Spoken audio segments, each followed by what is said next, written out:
Hello दोस्तों, इस video में हम जानेंगे रिस्क मैनेजमेंट कैसे करते हैं। अगर आपसे रिस्क मैनेज करना नहीं आता तो आप प्रॉफिटेबल नहीं बन सकते। चाहे आप कितनी भी अच्छी स्ट्रेटेजी उठा लीजिए, आपको कुछ दिन प्रॉफिट हो सकता है लेकिन लॉन्ग टर्म में प्रॉफिटेबल नहीं बन सकते। रिस्क मैनेजमेंट का बहुत बड़ा रोल रहता है प्रॉफिटेबल बनने में। मेरी जर्नी में तो बहुत बड़ा रोल है, मैं अपना बताऊंगा आपको। यहाँ पर आप मेरे P&L स्टेटमेंट में देखेंगे तो यहाँ पर रेड डेज ज़्यादा हैं ग्रीन डेज के मुकाबले, तब भी मैं प्रॉफिटेबल हूँ। वो इस वजह से है क्योंकि मेरा रिस्क मैनेजमेंट अच्छा है, जिसकी वजह से मैं प्रॉफिटेबल हूँ। तो आज का यही हमारा टॉपिक है कि कैसे करें रिस्क मैनेजमेंट। प्रॉफिट तो बाद में आता है। बिगिनर क्या करते हैं, जो शुरुआत में जो ट्रेडर्स हैं, गलती यही करते हैं कि उनसे रिस्क मैनेजमेंट नहीं आता है और वो बड़ा लॉस कर बैठते हैं। देखिए, प्रॉफिट रिस्क मैनेजमेंट के बाद ही आएगा। बहुत चीज़ें होती हैं, वैसे तो हम और भी वीडियो बनाएंगे, लेकिन हम सिर्फ रिस्क मैनेजमेंट के बारे में ही बात करेंगे इस वीडियो में। मैं आपको अपने P&L स्टेटमेंट के थ्रू समझाने की कोशिश करूंगा प्रैक्टिकली, जिससे कि आपको अच्छे से समझ में आ पाए। अगर आपका रिस्क मैनेजमेंट अच्छा नहीं है तो एक दिन काफ़ी है कि आप अपनी सारी कैपिटल गंवा सकते हैं। तो इतनी ज़रूरी चीज़ को इग्नोर करना सही नहीं होगा। बिगिनर गलती बहुत करते हैं, मैंने भी की है। तो बेहतर ये है कि आप पहले से ही समझ जाएं कि रिस्क मैनेजमेंट कैसे करना है, जिससे कि आप बड़ी गलती ना करें। तो चलो डेस्कटॉप पर चलते हैं और वहां सीखते हैं। तो मैं यहाँ पर सबसे पहले आपको अपने पिछले 6 मंथ का P&L स्टेटमेंट दिखा देता हूँ। अभी अगस्त चल रहा है तो अगस्त का भी एंड ही है, सिर्फ एक दिन काफ़ी है, तो इसे भी हम काउंट करेंगे। तो यहाँ पर मार्च से अगस्त महीने तक का हम P&L स्टेटमेंट देखेंगे। अब यहाँ पर आप देख सकते हैं हम नेट में प्रॉफिट में हैं। हमें 1 लाख प्लस का नेट प्रॉफिट है चार्जेस एंड टैक्सेस को काटने के बाद। अब यहाँ पर ऐसा तो नहीं है कि सभी मंथ एक जैसे रहे होंगे कि मुझे सभी मंथ प्रॉफिट भी हुआ हो। अब एक बात देखने वाली है, ये 6 महीनों में कुछ महीने ऐसे भी हैं जिस मंथ मुझे लॉस हुआ था, लेकिन ओवरऑल मैं नेट में प्रॉफिट में ही हूँ। क्योंकि मुझे पता है, मैं अपने एक्सपीरियंस से आपको बता रहा हूँ, ट्रेडिंग में हर मंथ एक जैसा नहीं रह सकता। अगर आपका रिस्क मैनेजमेंट अच्छा है तो आप लॉन्ग टर्म में प्रॉफिटेबल रह सकते हैं। मेरा लॉन्ग टर्म व्यू रहता है, शॉर्ट टर्म में जो हो कोई फर्क नहीं पड़ता। अब यहाँ पर देखेंगे मेरे एवरी मंथ लॉसेस के जो डेज हैं वो बहुत ज्यादा हैं और ग्रीन डेज कम है। बस एक ही मंथ ऐसा है जिसमें मेरे ग्रीन डेज ज्यादा हैं, जो कि ये वाला करंट मंथ है। बाकी के में आप देखेंगे तो मेरे यहाँ पर लॉसेस डेज बहुत ज्यादा हैं। अब मैं आपको एक एक महीने से समझाता हूँ। सबसे पहले मार्च के महीने से शुरू करते हैं।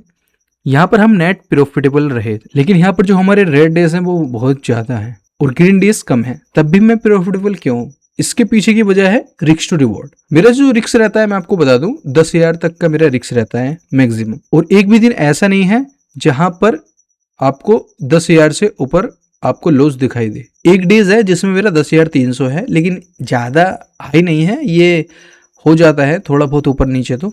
लेकिन 10,000 से मैं ज़्यादा रिस्क लेना प्रेफर नहीं करता हूँ अपनी कैपिटल के अकॉर्डिंग। मैं अपनी कैपिटल का 1% रिस्क लेता हूँ।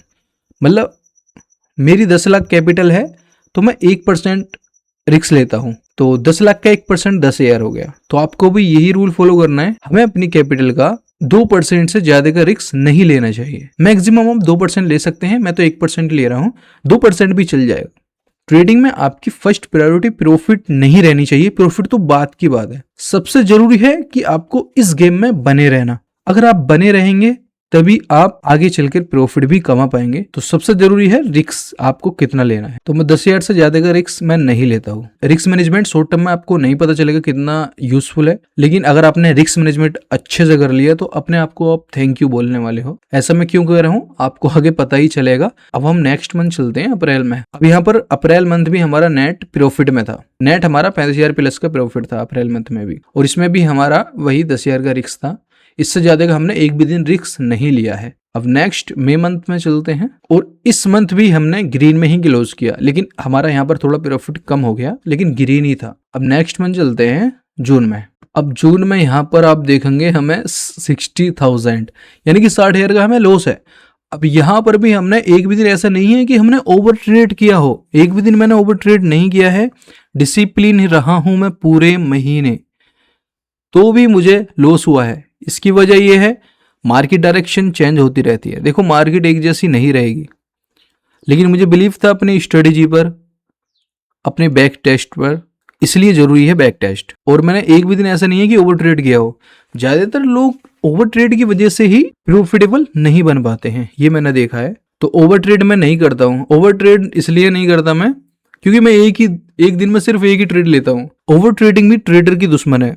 इसके बारे में मैं डेडिकेटेड वीडियो बनाऊंगा कि ओवर ट्रेडिंग से कैसे बचें, मैं कैसे बचता हूँ। एक भी दिन मैंने ओवर ट्रेड नहीं किया है और 10,000 से ऊपर का मैंने रिस्क नहीं लिया है। अब यहाँ पर देखिए, इतने ज्यादा लॉसेस के बाद कॉन्फिडेंस तो डाउन हो गई। इतने ज्यादा लॉसेस के बाद 90% of the trader over trade कर ही लेते हैं क्योंकि उनके मन में डाउट आने लगता है कि यार हम कुछ गलत तो नहीं कर रहे हैं। तो ये मार्केट एक जैसी नहीं रहती है। एक बात आपको ध्यान रखनी है, इस वीडियो को कंप्लीट देखने के बाद जो आपको क्लियरिटी मिलेगी वो शायद ही आपको कहीं और मिले।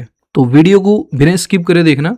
तो जून में हमें 60,000 का लॉस हुआ, पिछले 2 महीने का हमारा प्रॉफिट गया। अब चलते हैं नेक्स्ट मंथ। अब जुलाई मंथ में भी हमें नेट लॉस ही रहा। लॉस कम है पहले के मुकाबले, लेकिन लॉस ही रहा। और यह भी अभी हमारा सेम ही है रिस्क। और आपको रिस्क बार बार चेंज भी नहीं करना है। ज्यादातर जो ट्रेडर हैं क्या करते हैं, वो हर महीने अपना रिस्क चेंज करते रहते हैं कि आज 1,000 लूंगा तो कल 2,000 लूंगा। देखिए, एक साल में कम से कम 1 साल के बाद एनालिसिस करें और उसके बाद पोजीशन साइजिंग बढ़ाएं और उसके अकॉर्डिंग अपना रिस्क करें, अपनी कैपिटल के अकॉर्डिंग। अब ऐसा नहीं है कि 1-2 महीने में आपकी कैपिटल 5 लाख से 6 लाख होगी तो आप फिर उसके बाद आप अपना रिस्क भी बढ़ा दें। तो ऐसा मत करना आप, ये गलती बहुत लोग करते हैं। मैं अपना सेम ही रिस्क रख रहा हूँ। अभी 1 साल तक तो मैं सेम ही रखूंगा, चाहे कितना भी मेरा प्रॉफिट हो जाए। उसके बाद ही अगर मैं कुछ अपनी पोजीशन साइजिंग थोड़ी इंक्रीज करूंगा तब मैं अपना रिस्क बढ़ा सकता हूँ। अब नेक्स्ट मंथ अगस्त में चलते हैं हम। अब यहाँ पर आप देखेंगे हमें हुआ 1 लाख का प्रॉफिट। अब हम नेट ग्रीन में आ गए। तो ये इंपॉर्टेंस है रिस्क मैनेजमेंट का ट्रेडिंग में। अगर आप रिस्क मैनेजमेंट नहीं कर सकते तो आप ट्रेडिंग छोड़ दीजिए। बात थोड़ी कड़वी है लेकिन सही है। इससे अच्छा है कि आप अपनी कैपिटल ना गंवाएं, आप ट्रेडिंग छोड़ दीजिए अगर आप रिस्क मैनेजमेंट नहीं कर सकते। तो आज ही डिसाइड कर लीजिए अगर आप ट्रेडिंग आगे करना चाहते हैं कि आपको कितना रिस्क लेना है। सबसे पहले अपनी कैपिटल आप देखिए कितनी है। 5-10 हजार या 20 हजार से आप ट्रेडर नहीं बन सकते, आप सीख सकते हैं। तो मैं आपसे कहूंगा अगर आपके पास कम कैपिटल है तो सीखने पर फोकस कीजिए। आप रिस्क उसके अकॉर्डिंग रख सकते हैं। आप छोटी कैपिटल पर पैसा बना सकते हैं तो बड़ी कैपिटल पे भी आप पैसा बना सकते हैं।